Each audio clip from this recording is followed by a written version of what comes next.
po sa ating lahat, mga ma'am sir. Dito po kami ngayon sa bayan ng Umingan. Titignan tong 2 hectares po na mother title siya pero 2.6. Sagot naman, pag-usapan yung kanyang subdivision nito. Ito po yung barangay road. May power line po tapos from cemented road mga 80 meters. Estimated natin. So may power line, may internet. Tapos tubig, walang nawasan dito kuya Deep well Deep well lalagyan po ng makina tapos lagyan kuryente. So ito po yon, may right of way dito na siguro 20 meters papunta po dun sa property. Tara po, medyo masukal ngayon, pasukin ko po dito. Pero may daanan pa doon sa likod. Pupuntahan po natin mamaya. Kaya, kasama po natin yung yung caretaker ni sir. So hindi siya dumadaan kasi dito ngayon kasi katabi lang po ng property nung kapatid. So doon na po sa likod siya dumadaan sa kapatid niya. Pag ganun, makikita niyo po mamaya magdugtong po kasi yung property nilang magkapatid. Kaya, ni Doc. So ito, pero ito 3 meters wide to. Nakakapasok yung 4 wells dito. Kaya? Yan. So tapos, kaganda nitong property, may gate siya. Pero hindi na po pumupunta kasi yung may-ari dito. Tagal na hindi pumupunta. Si na lang ang tumitingin. Si Kuya, mo Kuya? Kuya Rani.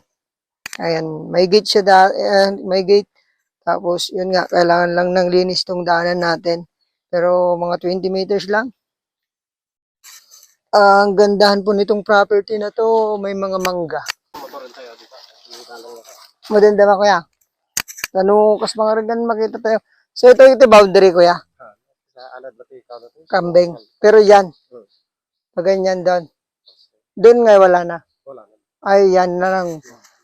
So, pag ganyan po yung natin.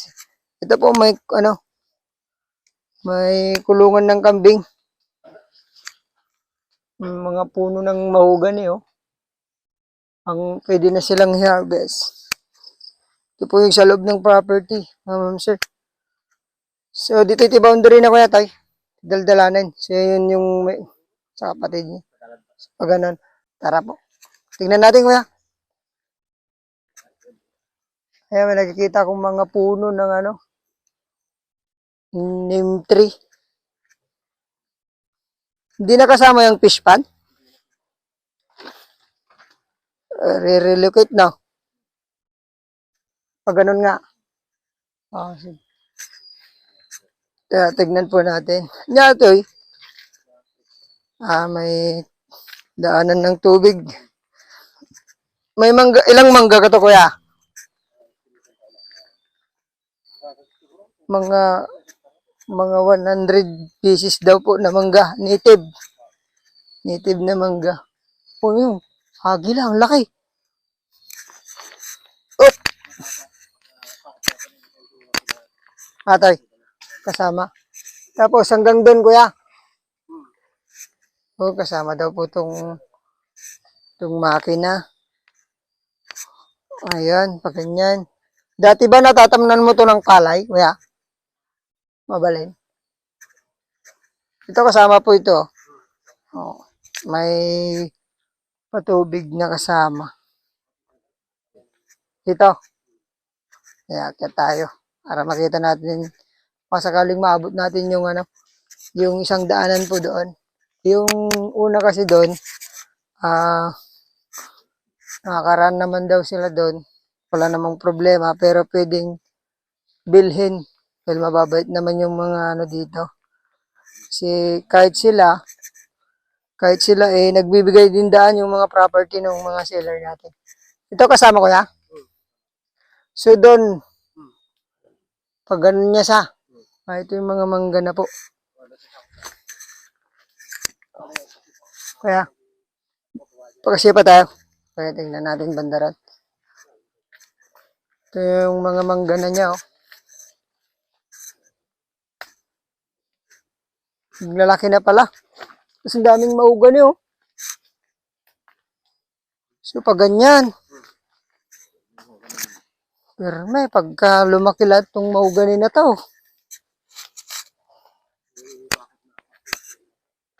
260 bakod.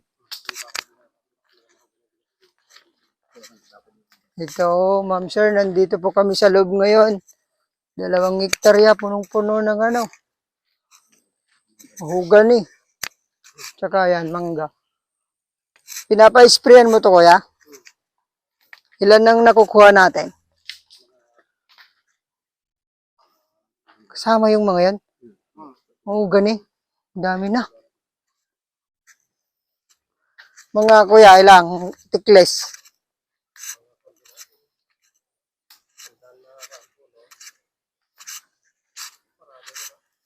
Hindi mo maano. May mga bakod na mga melina.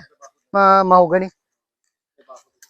Lalaki na pala yung mga bakod ng mga mahogany. Hindi natin mamaya. Pero itong mga mangga, lalaki na. Mga ilan mahogany, kuya? Tinanim mo rito.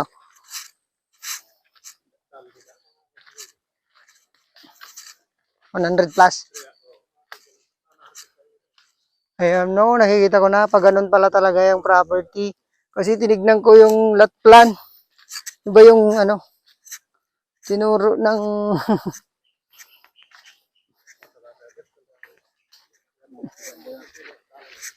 diretso yung dalatan ko yan. Ayan, hanggang dyan po. Ayan. Dalawa kasi ang daan nito, dinadaanan ni kuya. Puno ng mangga. Tapos mga mahogany.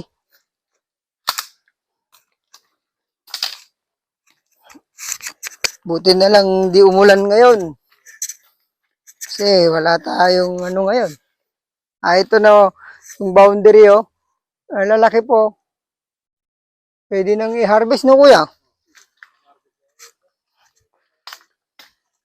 Tapos diretso lang to. Pag gano'n ikita ko na yung hindi tayo tumagnan niya. So hanggang dun po.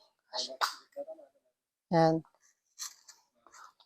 Pahaba yung kanyang although second lot siya dun sa pinasukan natin pero willing naman daw silang ibenta.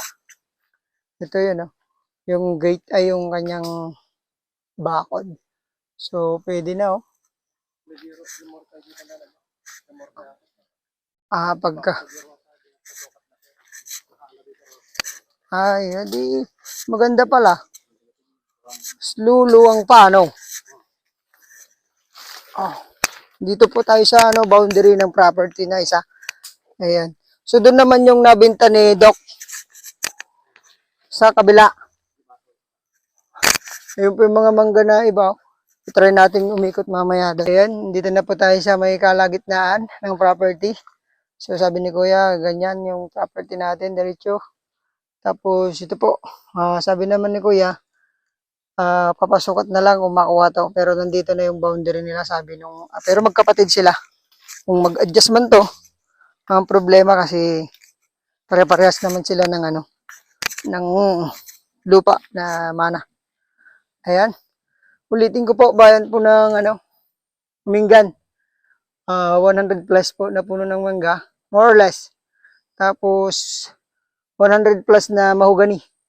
Yung iba pwede na pong anihin. So ang price ni sir dito sa 2 hektarya 2.4. So parang 120 per square meter. Ayan.